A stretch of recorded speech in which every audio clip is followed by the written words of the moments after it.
تو مفتی صاحب، مجھے پرسنلی ایسا لگتا ہے کہ اللہ تعالیٰ کو اگر مجھ سے اسلام فالو کروانا تھا تو مجھے مسلم گھرانے میں کیوں پیدا نہیں کیا؟ اس کی کیا وجہ رہی کہ مجھے ہندو گھر میں پیدا کر دیا؟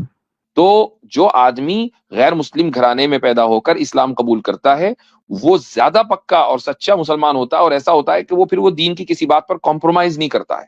مانے آپ نہ مانے یہ آپ کی ذمہ داری ہے، آپ اسلام لائیں گے تو اس سے ہمارے اوپر کوئی یہ نہیں ہوگا کہ ہم متاثر ہوں گے، یا نہیں لائیں گے تو ہم متاثر ہوں گے۔ تو آپ اگر آج قبول کرنا چاہیں تو ہم تیار ہیں، آپ کو کلمہ پڑھا دیں گے انشاءاللہ، اور نہیں تو کوئی مسئلہ نہیں، وہ آپ کی مرضی ہے۔ نہیں مفتی صاحب، آپ پڑھا دیں، میں تو تھوڑا پڑھا دوں گا۔ اللہ اچھا مفتی صاحب، میرا ایک سوال تھا، آپ اگر اجازت دے تو میں سوال جی رکھوں؟ جی، سورہ بقرہ کی آیت نمبر 166 میں میں نے اس کو پڑھا تھا، تو اس میں ایسا بتایا گیا ہے کہ اگر کوئی بندہ ایمان نہیں لاتا ہے، اسلام نہیں لاتا ہے اور کفر پر مر جاتا ہے، جی تو اس کو اللہ تعالیٰ جو ہے لعنت کرتے ہیں، فرشتے لعنت کرتے ہیں، اور جو ناس ہے، پبلک ہے، وہ بھی لعنت کرتی ہے۔ تو جی یہ ہاں۔ لعنت سے مراد کیا چیز ہے؟ اس کی رحمت سے دور ہو جانا یا کیا ہے؟ سورہ بقرہ کی آیت نمبر 166 نہیں ہے یہ، بلکہ یہ سورہ 161؟ بقرہ کی آیت نمبر 161 ہے۔ جی ان الذین کفروا وماتوا وهم کفار اولئک علیہم لعنۃ اللہ والملائکۃ والناس اجمعین، جی کہ وہ لوگ کہ جنہوں نے کفر کیا اور وہ اس حال میں مرے کہ وہ کافر تھے، تو ان کے اوپر اللہ کے فرشتوں کی اور لوگوں کی، تمام لوگوں کی لعنت ہو اور لعنت ہوتی ہے۔ اللہ کی جو لعنت ہے وہ اس کی رحمت سے محرومی ہے۔ لعنت کہتے کس کو ہیں؟ لعنت کا معنی ہی ہے رحمت سے محرومی، کہ شفقت سے محرومی۔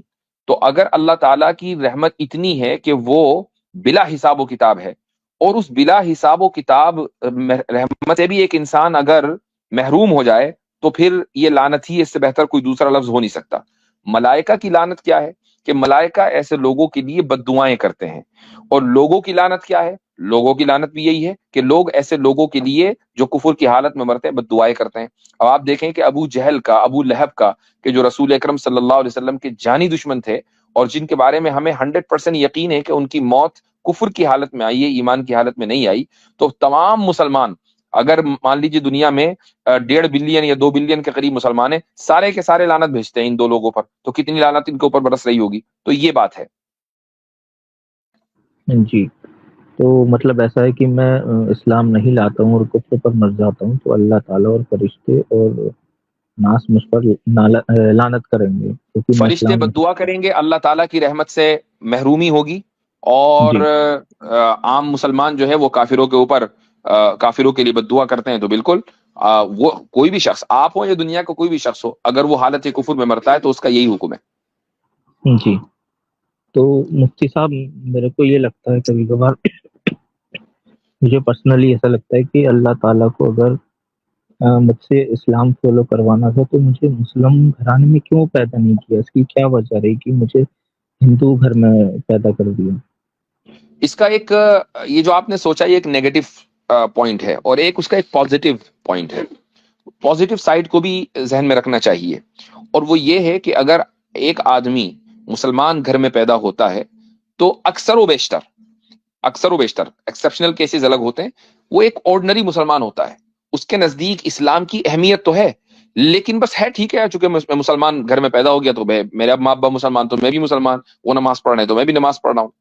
لیکن ایک آدمی اگر اسلام قبول کرتا ہے غیر مسلم گھرانے میں پیدا ہو کر، اس کے نزدیک اسلام کی جو اہمیت ہوتی ہے اور ویلیو ہوتی ہے، اور وہ اسلام پر جس طریقے سے عمل کرتا ہے، تو وہ پیدائشی مسلمانوں سے کئی گنا آگے بڑھ جاتا ہے۔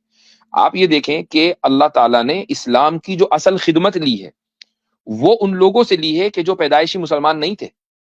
صحابہ کرام جو رسول اکرم صلی اللہ علیہ وسلم کے کمپینینز تھے، وہ سارے کے سارے تو بت پرست تھے، ان میں سے بڑی تعداد کچھ ہی لوگ تھے کہ جو اسلام کی حالت میں پیدا ہوئے، مثلا جو نوجوان تھے، حضرت حسن رضی اللہ عنہ، حضرت حسین رضی اللہ عنہ، یہ لوگ تو بہرحال مسلم گھرانوں میں پیدا ہوئے، لیکن حضرت علی یا پھر اور بھی جتنے لوگ تھے، یہ سارے کے سارے مسلمان تو پیدا نہیں ہوئے تھے، انہوں نے تو اسلام قبول کیا۔ اگر یہ اسلام قبول نہ کرتے تو اسلام کی خدمت کیسے ہوتی؟ آج تو پوری دنیا کے اندر اسلام پھیلا ہوا ہے، وہ رسول اکرم صلی اللہ علیہ وسلم، اللہ کی توفیق، رسول اکرم صلی اللہ علیہ وسلم کی قربانیوں کے بعد صحابہ کرام کی محنت کا نتیجہ ہے نا۔ تو جو آدمی غیر مسلم گھرانے میں پیدا ہو کر اسلام قبول کرتا ہے وہ زیادہ پکا اور سچا مسلمان ہوتا ہے، اور ایسا ہوتا ہے کہ وہ پھر وہ دین کی کسی بات پر کمپرومائز نہیں کرتا ہے، چونکہ اس کو معلوم ہے کہ اس ویلیو کا اور اس نعمت کا کیا مطلب ہے۔ جی اچھا مفتی صاحب، اس کی کوئی گارنٹی ہے کہ میں اسلام قبول کرتا ہوں تو یہ پکی بات ہے کہ میں جنت جاؤں گا بنا کوئی پنشمنٹ لیے اللہ تعالیٰ سے؟ نہیں، اس بات کی گارنٹی اللہ تعالیٰ نے نہیں دی ہے کہ محض اسلام قبول کر کے آپ جنت میں سیدھے پہنچ جائیں گے۔ اصل بات یہ ہے کہ اسلام قبول کرنے کے بعد اپنی زندگی کو بھی سدھارنا ہے۔ سورہ عصر قرآن کریم کے 30ویں پارے میں ہے، والعصر ان الانسان لفی خسر الا الذین آمنوا وعملوا الصالحات وتواصوا بالحق وتواصوا بالصبر۔ یہ جو چیپٹر ہے، یہ چیپٹر نمبر 103 ہے قرآن کا۔ اللہ تعالیٰ فرماتا ہے زمانے کی قسم کھا کر کہ انسان نقصان میں ہے، تمام انسان نقصان میں ہے سوائے ان لوگوں کے جو ایمان لائے، لیکن آگے آگے کیا کہتا ہے، اور نیک عمل کیے اور ایک دوسرے کو حق کی بات بتلائی اور ایک دوسرے کو صبر کی بات بتلائی، صبر کرنے کی ہدایت دی، صبر کرنے کی تلقین کی۔ تو آپ دیکھیں جی کہ جو بھی انسان ہے وہ بائی ڈیفالٹ خسارے میں ہے سوائے اس کے کہ آپ ایمان لے آئیں، نیک عمل کریں، حق بات کریں اور صبر کریں۔ تو جب تک کہ یہ چار چیزیں آپ کی زندگی میں نہیں ہوں گی تو جنت کی ضمانت نہیں دی جا سکتی۔ خالی اسلام قبول کر لینا کافی نہیں ہے، بلکہ نیک عمل کرنا، اور نیک عمل کرنے کے بعد حق بات کے لیے کھڑے رہنا، اور جب انسان حق بات کہتا ہے تو پھر ڈنڈے بھی پڑتے ہیں تو پھر صبر کرنا۔ یہ چار چیزیں انسان کی زندگی میں ہوں گی تو انشاءاللہ جنت ہے۔ جی یہ سورہ کون سا تھا مفتی صاحب؟ 116؟ 103 103 جی اچھا مفتی صاحب، میں کبھی کبھی ایسا سوچتا ہوں کہ آم،